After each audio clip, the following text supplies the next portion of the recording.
This is the first conviction of its kind in the UK. We could not have achieved this without the courage of one person, our victim survivor.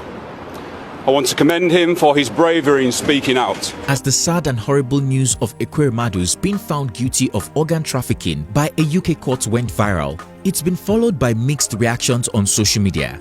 However, many maintain that the Ekweremadu's case should serve as a lesson to African leaders, and bad governance affects even politicians who think they are above the law.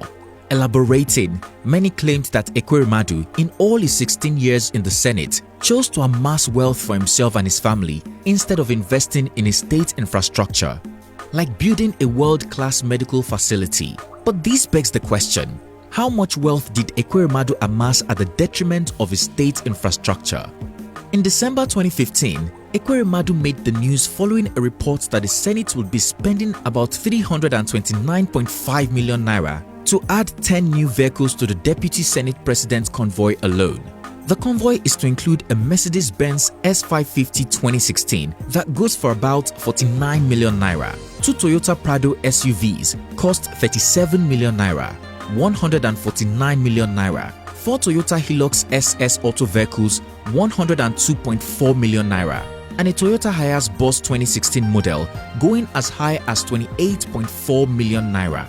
Days after, the former Deputy Senate President, in a report published by Premium Times, was alleged to have embezzled 7.75 billion naira meant for the amendment of the 1999 Constitution. The 49-member Senate Committee on Constitution Review, reportedly led by the Deputy Senate President, Ike Ekweremadu, pocketed and shared the money among themselves. Fast forward to July 2018, the former lawmaker was already under the radar of the EFCC as they investigated him for conspiracy, abuse of office and money laundering and fraud. A whistleblower had reported the former lawmaker for owning 10 houses in Abuja, 2 in London, 8 in Dubai, and 3 in Florida, US, worth millions of dollars. The anti-graft agency laid siege to the elite lawyer's house in Abuja, preventing him from attending a plenary at the National Assembly. It took the intervention of ex-Senate President Bukola Saraki for Ekweremadu to be left off the hook at the time, only for the EFCC to come back hunting in 2021, arresting the former lawmaker over another allegation of fraud.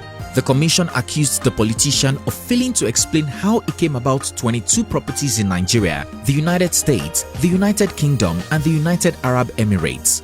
The federal government later approached the Federal High Court, Abuja, to grant an order for the forfeiture of the properties. In November 2022, it turned out that Ekweremadu owns at least 40 properties that cannot be explained, and the court granted the request to forfeit all 40 properties.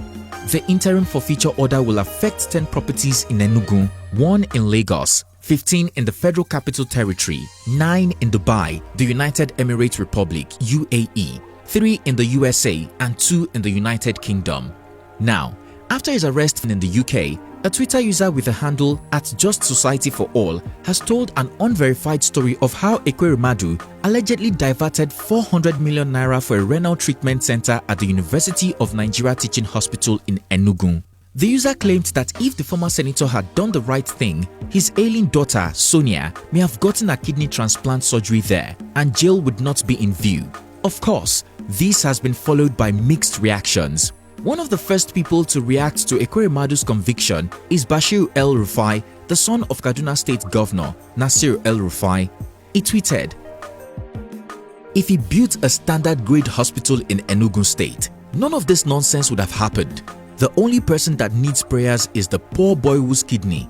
They believe their daughter's life is worth more. He is somebody's child too." Also reacting, Senator Shehu Sani wrote, "For your daughter, you got into this trouble. My prayers for you, your wife, and others in this travail." One user tweeted, "Bad governance affects both the rich and the poor. If you doubt me, ask Ekweremadu. If there were good hospitals in Nigeria, he wouldn't take his daughter to the UK, where he is now going to serve up to 10 years in prison." Another user shared Ekweremadu's prison photo. He wrote, "Lesson to corrupt Nigerian politicians. There will be a price for bad and good deeds. Karma clearly is real." One wrote, "I have zero pity for Ekweremadu and his wife. After stealing our nation's resources, he wants to steal our kidney and life. Some politicians are very wicked. He should enjoy his time in jail. Another tweeted, "It's so funny because if Ike Ekweremadu successfully harvested that guy's organ for his daughter, he would have gone to church for Thanksgiving and everybody there would clap too. That's how our churches in Nigeria work. They thrive on miracles." Another wrote, "Throwback to when Ike Ekweremadu was beaten in Germany. Igbos can never support corrupt politicians.